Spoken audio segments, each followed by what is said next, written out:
കണ്ടാ, ഇതാണ് ചെറുപയർ വെച്ച. 3 മാസം മുമ്പേ വരമ്പ് കോരി വിത്ത് നട്ടിട്ട് പോയതാ ഞങ്ങള്. ഇപ്പൊ ചേട്ടനെ കാണിക്കാൻ വേണ്ടിട്ടാ ഇപ്പൊ ഇങ്ങോട്ട് വരുന്നത്. അതാണ് ഈ ചെറുപയർ കൃഷിയുടെ ഒരു ഗുണം എന്ന് പറയുന്നത്, അല്ലേ അമ്മേ? അത് തന്നെ. ചെറുപയർ എന്ന് പറഞ്ഞാൽ നമ്മൾ പടവളവും പാവലും മറ്റുള്ള വിളകളൊക്കെ എടുക്കും പോലെ നമ്മൾ എപ്പോഴും അതിൻ്റെ ചുവട്ടിൽ ചെല്ലണ്ട. ഇത് ചെറുപയർ നമ്മൾ പണിക്കാരെ നിർത്തി വരമ്പ് കോരിച്ച് പയറിട്ട് ഒരു 3 മാസം കഴിയുമ്പോൾ അത് പയറാകും. അത് കഴിയുമ്പോൾ പിന്നെ ഈ കറുപ്പ് കളർ കാണുമ്പോൾ നമ്മൾ നല്ലപോലെ മൂത്തെന്ന് നമുക്ക് മനസ്സിലാവും.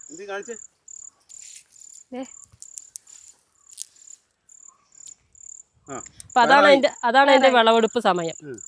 അപ്പം നമ്മൾ പറിച്ചെടുത്താൽ മതി. വേറെ പ്രത്യേകിച്ച് ഇതൊന്നും നമ്മൾ കുറച്ചുകൂടെ ആവാനുണ്ട്. നമുക്ക് അടിക്കുമ്പോഴേ ഒരു ചതവ് വരും. അങ്ങനെയാ. ഇപ്പൊ കുറച്ചും കൂടെ സ്ട്രോങ് ആവണം. ഇതിപ്പോ കറുപ്പ് കളർ ആയില്ലേ?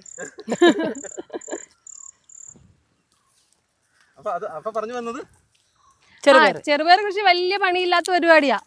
നമുക്ക് എന്നാ ഇതിന് പിന്നാലെ നടക്കാനൊന്നും സമയം ഇല്ലാത്ത ആൾക്കാരാണെങ്കിൽ വരമ്പ് കോരി വിത്ത് നട്ടേച്ചും ഒരു 2-3 മാസം കഴിയുമ്പോഴത്തേക്ക് ഈ ഒരു കറുപ്പ് കളർ ആകുമ്പോഴേ അത് പറിച്ചെടുക്കുന്നത്. നമ്മൾ പറിച്ചെടുത്തില്ലെങ്കിൽ ഇതൊക്കെ പൊട്ടിപ്പോവുകയും ചെയ്യും. വെയിലത്ത് കിടന്ന് ഇത് ഫുള്ള് പൊട്ടിപ്പോവും. പിന്നെ നമ്മളിത് നിരത്തിയിട്ട് ഉണങ്ങി തല്ലി പൊട്ടിച്ചൊക്കെ നമ്മൾ പിന്നെ ഒരു ഇത്തിരി കഷ്ടപ്പാടുണ്ട്.